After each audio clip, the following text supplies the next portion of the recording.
जब जांच एजेंसियों का डंडा चलता है तो सारे राजों से पर्दा उठता है।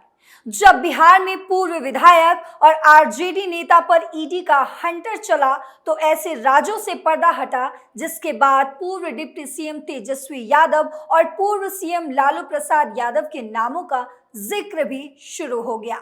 अब ईडी इस मामले में ऐसे ऐसे खुलासे कर रही है जिसके बाद तेजस्वी यादव की मुश्किलों में इजाफा हो सकता है।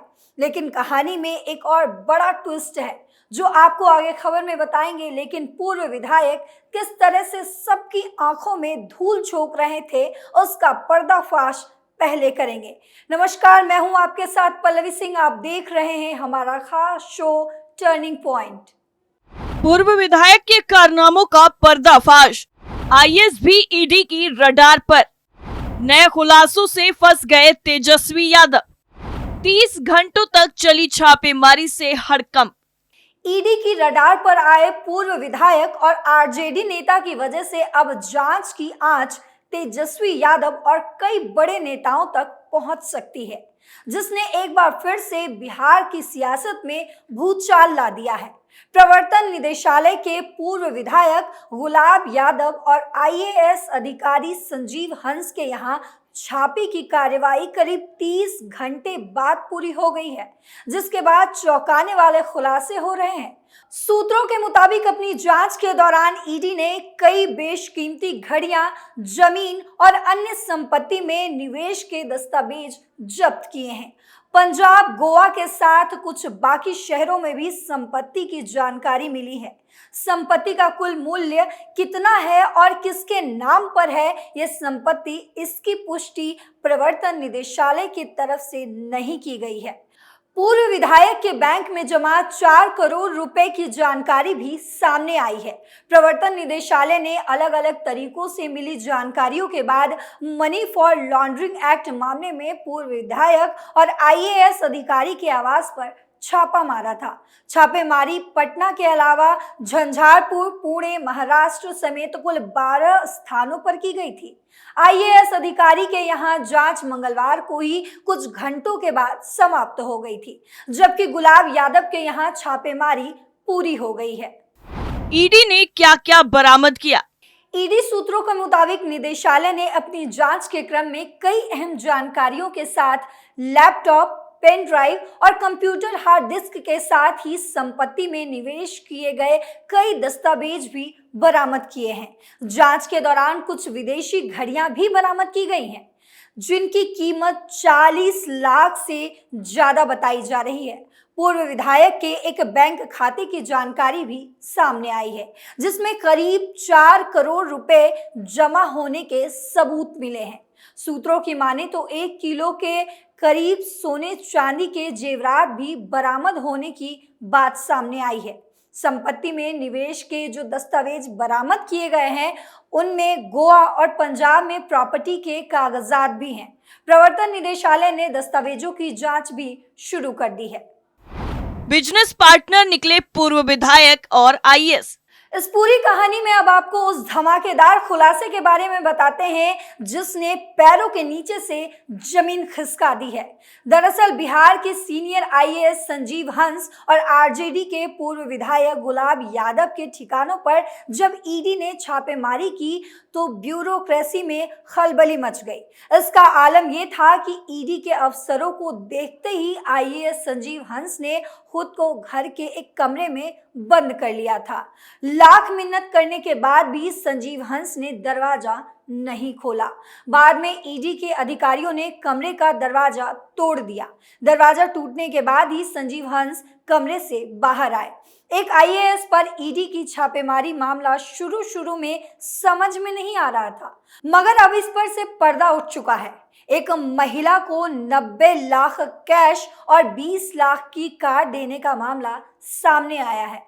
दरअसल प्रवर्तन निदेशालय यानी ईडी ने बिहार कैडर के आईएएस अधिकारी संजीव हंस और राजद के पूर्व विधायक गुलाब यादव से जुड़े मनी लॉन्ड्रिंग मामले की जांच के तहत बिहार, दिल्ली और पुणे में कई ठिकानों पर छापेमारी की। भारतीय प्रशासनिक सेवा के 1997 बैच के वरिष्ठ अधिकारी संजीव हंस वर्तमान में बिहार ऊर्जा विभाग में प्रधान सचिव के पद पर है, जबकि गुलाब यादव 2015 में बिहार विधानसभा में झंझारपुर का प्रतिनिधित्व कर चुके हैं। वरिष्ठ आईएएस अधिकारी संजीव हंस के आवास पर प्रवर्तन निदेशालय की छापेमारी ने बिहार के प्रशासनिक और राजनीतिक क्षेत्रों में हलचल मचा दी है। इन कार्रवाइयों ने विवाद भी खड़ा कर दिया है। खासकर संजीव हंस और पूर्व विधायक गुलाब यादव के बीच कथित करीबी संबंधों के कारण संजीव हंस के मधुबनी, पटना और पुणे स्थित ठिकानों पर छापेमारी की गई। जो खुलासा हुआ है उसके मुताबिक पूर्व विधायक और आईएएस बिजनेस पार्टनर भी हैं, जिसकी वजह से इस मामले की गंभीरता और ज्यादा बढ़ गई है। आपको बता दें कि 1997 बैच के बिहार कैडर के आईएएस अधिकारी संजीव हंस वर्तमान में ऊर्जा विभाग के प्रधान सचिव और Bihar state power holding company limited यानी कि BSPHCL के सीएमडी के रूप में दोहरी भूमिका निभा रहे हैं। संजीव हंस और गुलाब यादव पर यौन शोषण का आरोप। हालांकि इन उपलब्धियों के बीच संजीव हंस और गुलाब यादव दोनों ही विवादों में घिर गए। संजीव हंस के खिलाफ भ्रष्टाचार और यौन उत्पीड़न समेत कई गंभीर आरोप भी लगाए गए हैं।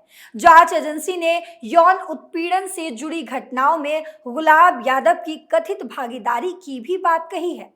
एक महिला ने संजीव हंस और गुलाब यादव दोनों पर यौन उत्पीड़न का आरोप लगाया है।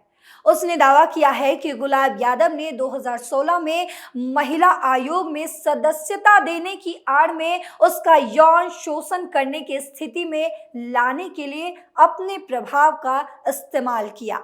उसने आरोप लगाया कि दोनों लोगों ने सालों तक उसका शोषण करना जारी रखा।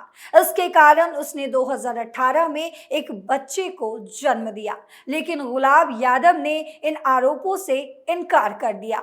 मामला 2021 में दानापुर की एक निचली अदालत में दर्ज होने के बाद अब उच्च न्यायालय में पहुंच गया है।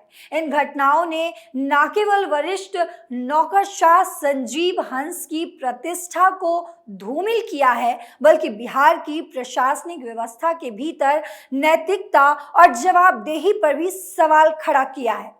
जैसे जैसे जांच आगे बढ़ रही है, जनता और अधिकारी इन आरोपों की सच्चाई सामने आने का इंतजार कर रहे हैं। रिपोर्ट्स के मुताबिक गुलाब यादव और संजीव हंस ने 2016 से 2019 तक पुणे और दिल्ली के होटलों में महिला के साथ कई बार जबरन संबंध बनाए। महिला वकील एक बार गर्भवती भी हो गई तो उसका बच्चा गिरवा दिया। महिला दूसरी बार गर्भवती हुई तो 2018 में उसने बेटे को जन्म दिया। महिला वकील ने 2021 में गुलाब यादव और संजीव हंस के खिलाफ थाने में केस ना दर्ज होने पर कोर्ट का दरवाजा खटखटाया था। कोर्ट के आदेश पर पुलिस ने जनवरी 2023 में मामला दर्ज किया। महिला ने कहा है कि संजीव हंस उसके बेटे के पिता हैं, जिसकी पुष्टि के लिए संजीव हंस की डीएनए जांच कराई जाए। बीवियों के नाम पर कारोबार का खेल। ईडी की टीम ने छापेमारी की तो और भी कई खुलासे हुए, जिसमें दोनों ने अपनी पत्नियों के नाम पर कई कारोबार खोल कर रखे हैं। इसका भी खुलासा हुआ है। दरअसल आईएएस अधिकारी संजीव हंस और राजद के पूर्व विधायक गुलाब यादव के 4 शहरों में मौजूद 20 से अधिक ठिकानों पर एक साथ छापेमारी की गई।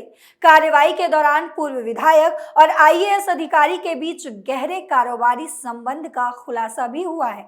संजीव हंस गुलाब यादव के बिजनेस में पार्टनर है। पत्नियों के नाम पर गुप्त कारोबार का खुलासा हुआ है। अनुमान लगाया जा रहा है कि अभी और बड़े खुलासे होने बाकी हैं। गुलाब यादव एवं उनकी पत्नी संजीव हंस और उनकी पत्नी के अलावा कुछ अन्य रिश्तेदारों या करीबियों के नाम लाखों के लेन देन की बात भी सामने आई है।